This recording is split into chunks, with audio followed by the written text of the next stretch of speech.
I was born on Oahu, and I would say I was there until about 4 years old, and then I moved to Washington with my biological dad, and I was there for 7 years, I believe.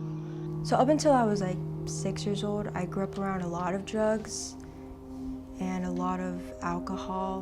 When I was 6, when I first came to Hawaii, was when I first started living with my biological dad and his wife. And honestly, we never really got along. I'm very similar to my biological mom, and I think that's what makes my parents, my biological dad and my stepmom, dislike me a little bit, because my biological mom was a prostitute, which made them looking at me, especially because I'm the only girl, I think that kind of brings up their own trauma, which is why they kind of take that out on me. My past was awkward. Wasn't really a childhood. It was more like, do this or get out. Join this gang, join that gang, get shot, get killed today. That was basically your life. I was living, I would say, in the ghetto parts of Washington. Her father and her grandmother, they wanted my kids so that they can receive benefits. I was super scared of him.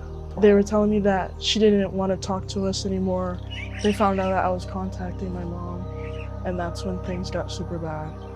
The kids reached out to me to come and grab them.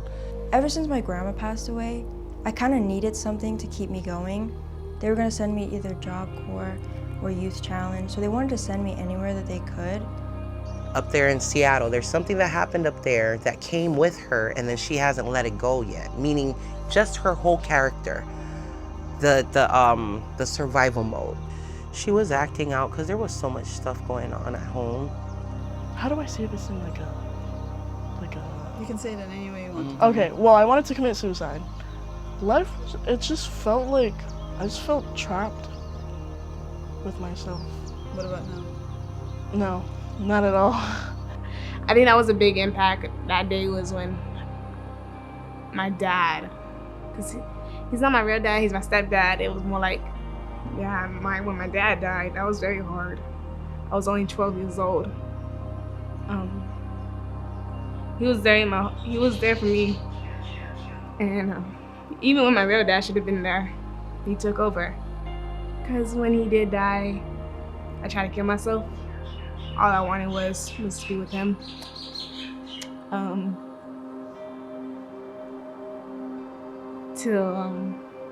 It was a couple months ago, Miss Lana Stacking sat by me. And before that happened, there was a shooting star, and I wished just to see him one more time. That's all I really wanted. And Miss Fanny comes, and how she explains it is, I jumped out of my own skin. It was like, because I was so shocked. It was weird at first, because I saw my dad and her. And that's when he was giving me a warning. I felt like it was like he was being there by my side, telling me not to give up, to keep going, to let them in. So I sat there and just talked to Miss Fanny about it. And that's what made me start caring about this place, to let them in more, to cry in front of people, because I thought that was weak. I was like, I never like crying in front of people. It's just, I couldn't. And then cried in front of her and was like, it's not so bad after all. And there's some days I wish I was still with him, but I'm staying because I still have a life to live. I'm doing it for me and for him. Yeah. When I first was about to transition to Pearl Haven, I was really scared. You kind of have to get to know yourself a little bit here.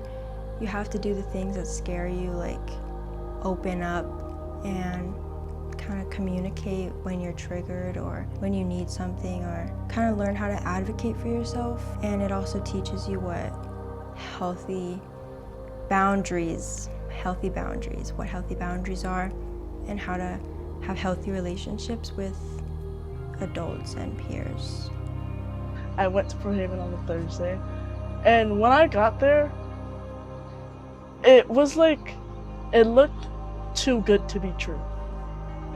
What Pro Haven taught her was how to differentiate other people's feelings so that she doesn't involve hers, if that makes any sense. Because I think that's what a lot of kids go through these days. They have to make sure that their parents are happy, and if they're not happy, then I'm not happy. Just that feeling of somebody liking you in any way that they can, it feels nice, and it feels like it made me feel like I had like a purpose. I needed to fix my attachment to other people and how I felt about myself, because a lot of my life was kind of based on other people, and they're like my reason for living. Here, I learned that I'm worth living.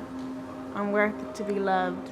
I learned there's more to people than what I thought it was. Because I had a very low self-esteem when I first got here. It's still kind of low, but it's not as low as it was there. I learned that these people love me. While she's doing work in there, we're doing work out here, meaning how are we gonna make adjustments to everybody's liking? Not just Passion, not just me, but everybody in our family dynamics, like how is everybody gonna be comfortable, but at the same token, accountable? My favorite part, to be honest, is group time when we all talk, and all the girls, we could talk for hours, girls. We could talk for hours. I was actually pretty scared of horses before I came here. My grandma always really liked horses. It was actually her favorite.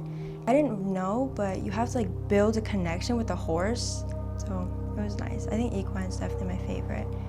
And while I was at Pro Haven, I actually decided I want to be a forensic psychologist. I'm a self-proclaimed nerd, and I love school actually. I like to read like psychology books, and I have a psychology journal that I started when I was in 7th grade actually. I would just write everything I learned about psychology, and like I would do my own experiments and just like write it in there. Like, every social interaction I had, I would write down for like 3 years.